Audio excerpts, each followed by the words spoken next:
Next, ke unsur yang ketiga, yaitu konstanta. Apa sih konstanta itu? Konstanta adalah suatu bentuk aljabar yang berupa bilangan dan tidak memuat variabel. Kata kunci di sini yang saya garis bawahi itu adalah tidak memuat variabel. Oke.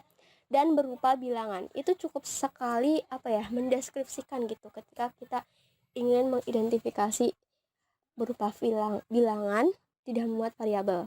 Itu kata kuncinya. Kita cari dari bentuk aljabar tadi. Nah, konstantanya adalah 8. Kenapa? Kita lihat dari definisinya lagi, berupa bilangan dan tidak memuat variabel. Untuk 4x dan 3y itu kan mereka memuat variabel. Lalu kita coba tentukan konstanta bentuk aljabar 12K dikurangi 71 ditambah 9. Maksudnya itu bentuk aljabar dari 12K dikurangi 7i ditambah 9. Nah, kira-kira mana nih yang bentuk dari konstanta? Ya, betul sekali. Konstanta dari bentuk aljabar tersebut adalah 9. Karena tadi 12 itu punya variabel ya, K, dan negatif 7 juga punya variabel I. Next, suku. Nah, di sini ada contohnya bentuk aljabar dari 7x dikurangi 5y ditambah 2. Nah, untuk suku itu dipisahkan oleh operasi, tanda operasi.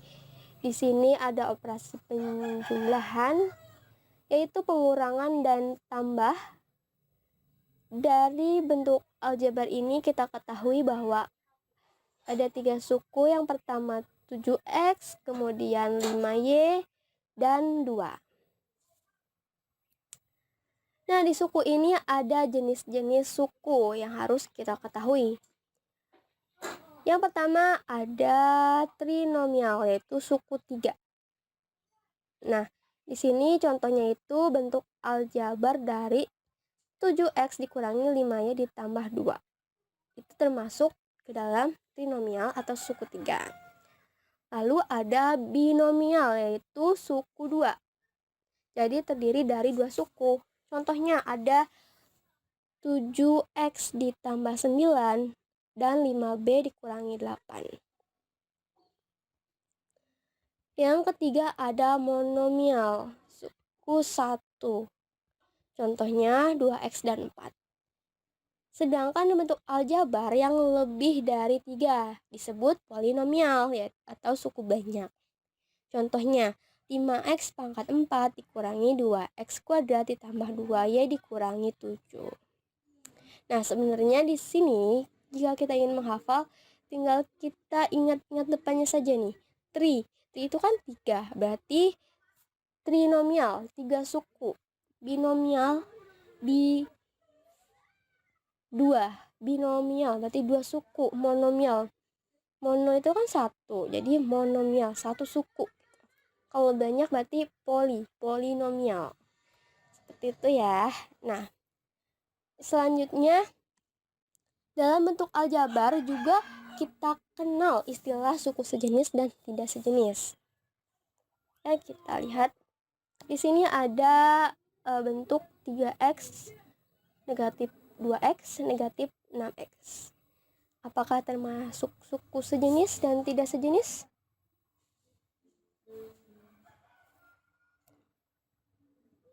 Nah, ini termasuk suku sejenis. Kenapa? Karena memiliki variabel yang sama, yaitu x. Sama-sama memiliki variabel yang sama. Kemudian ada 2x pangkat 4 dan 5x kuadrat. Ini tidak termasuk suku sejenis. Karena apa? Karena meskipun variabelnya sama, x ya, tetapi pangkatnya itu tidak sama. Jadi harus variabelnya sama, pangkatnya juga sama, itu bisa dikatakan sejenis. Contoh lainnya ada p kuadrat dan 3p kuadrat. Nah, kira-kira ini sejenis atau tidak? Ayo tebak adik-adik. Ya, benar, ini suku sejenis, seperti yang tadi dikatakan sebelumnya.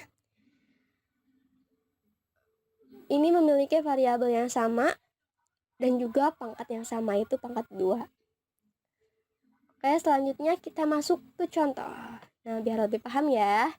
Tentukan unsur-unsur dari bentuk aljabar negatif 12M ditambah 7N dikurangi 13. Kira-kira bentuknya ini tadi sudah dibahas belum ya? Oke, kita coba saja biar lebih paham. Nah, yang pertama kita menentukan variabel.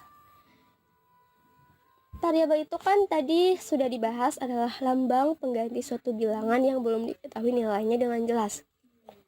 Biasanya dilambangkan dengan huruf, huruf kecil ya. Nah, ada kata kunci dilambangkan dengan huruf kecil. Pasti sudah teridentifikasi nih dengan melihat bentuk aljabarnya saja. Ayo, kira-kira apa? Tebak dulu. Sudah ada jawabannya? Ya, variabelnya adalah M dan N.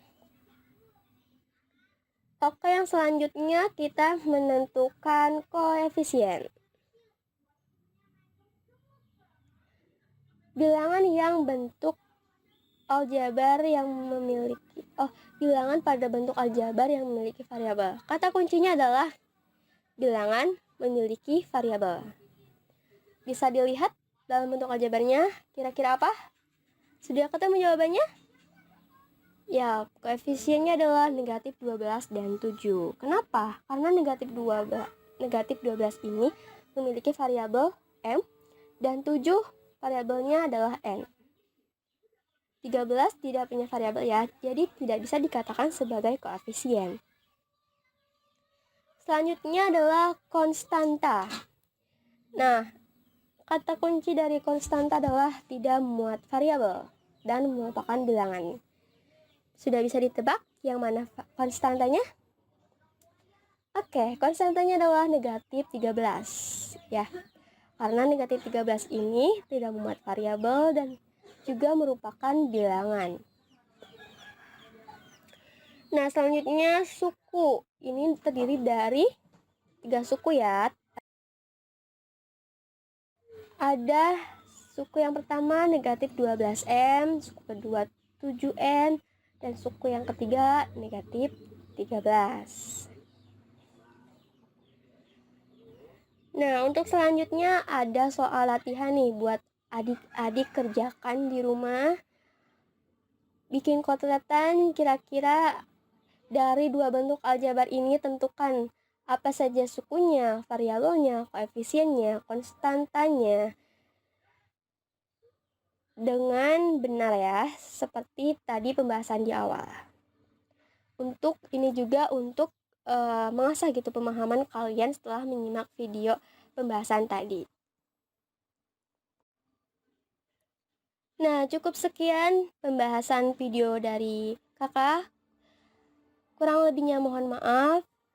Semoga kalian semangat terus dalam belajar. Jangan lupa untuk like, komen, dan subscribe. Kakak tutup. Wassalamualaikum warahmatullahi wabarakatuh.